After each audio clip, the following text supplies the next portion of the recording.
Well, taking a look at Victrola 4, number 178459. I believe this was 1915, this was? I think I looked it up earlier. This is an unfinished project, I guess. I bought this some years back and just never really got to it. It's in very nice condition. This is the style with the internal baffle wood horn. And of course, like all of the 4s, it has a single spring motor, which is actually functioning very well despite not having yet been serviced. I thought I had serviced this one, I guess I didn't, but I'll just put it aside until I had time for it. Everything looks nice under there. There's obviously a good spring. This had a rebuilt reproducer on it. Not sure if I put that on there when I got it, or I got it like that. It's an old style rebuilt. It's got the old style reproduction gasket on the back, which is more like a hard rubber. These days I tend to use Walt Summers soft ones, which are closer to the original really than these, but it's not bad. It works. The gaskets are starting to yellow, a little old.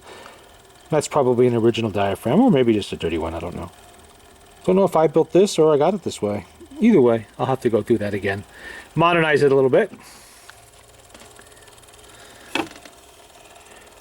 Not being the 1917, this does have the louvers.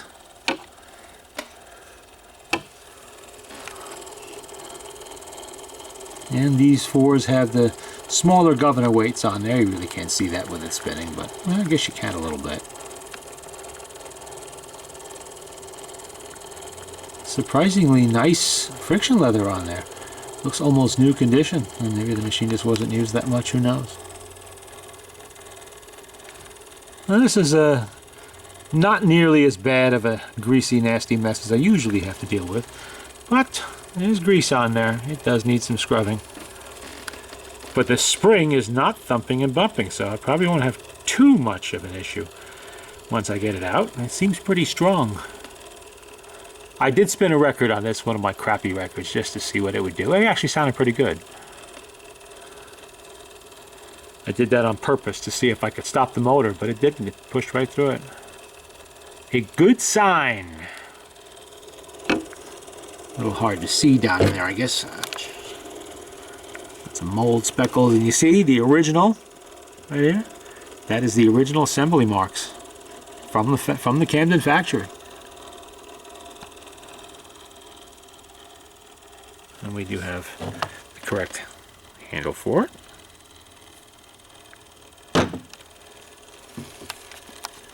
Now later on they went to a lift-off lid, but these early models, they have a nice set of hinges back there and they have a lid stay.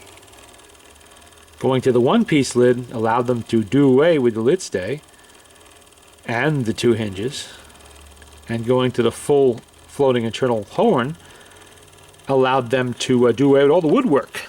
Imagine what it took to make all these individual pieces of wood to put all this together like that. I mean, there's at least 1, 2, 3, 4, at least 5 pieces of wood, I think, just in that horn alone, the baffles for it. So a one-piece cast iron horn in there with just the front being wood with the slats on it, that saved some money and time, and yeah, it had a good sound too. So it was beneficial all around.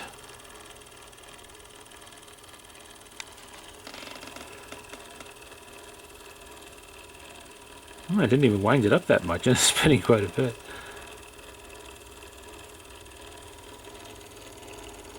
Of course, I could just watch these all day. Round and round and round they go.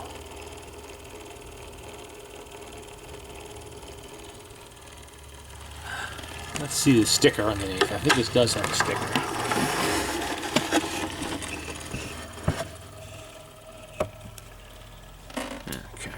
Put the camera down for this. Tip it back, and I don't want it to flop over, so. What is that? That is a piece of futz. Okay, put that over there. It does. 1915. Yeah, I thought so. That's going to need to be glued down a little bit. Little Elmer's on there. There's the grease chart. We're going to need to put some feet on here. I can see they're missing. Oh, that one's still there, but kind of flat. And very important, it has its knobs. I do not believe anybody is reproducing the knobs for the 4, which are considerably smaller than the ones used on the 6 and every other Victrola with doors. Some being gold-plated, some nickel like these. So it's important, if you buy a 4, that it has both the knobs on it, and they're tight too. Because if you have to go searching for that, it's going to cost you when you eventually find it. Unless you get really lucky. I'll find someone on eBay who doesn't know what it is and just thinks it's a weird little knob, part of an old Victrola, and throws it on there for $2 or $3. Got all the dust bunnies up there.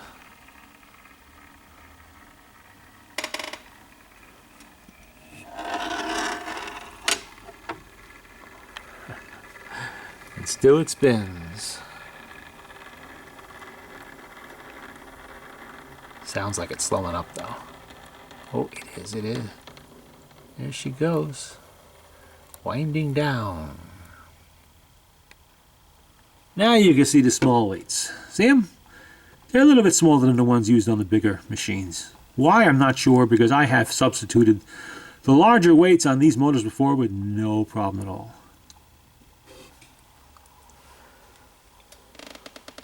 Well, there you go. First look at the next project, which is mostly just scrubbing. There's no repair needed here, just scrubbing and gasket replacement in the reproducer, and to tune it, of course.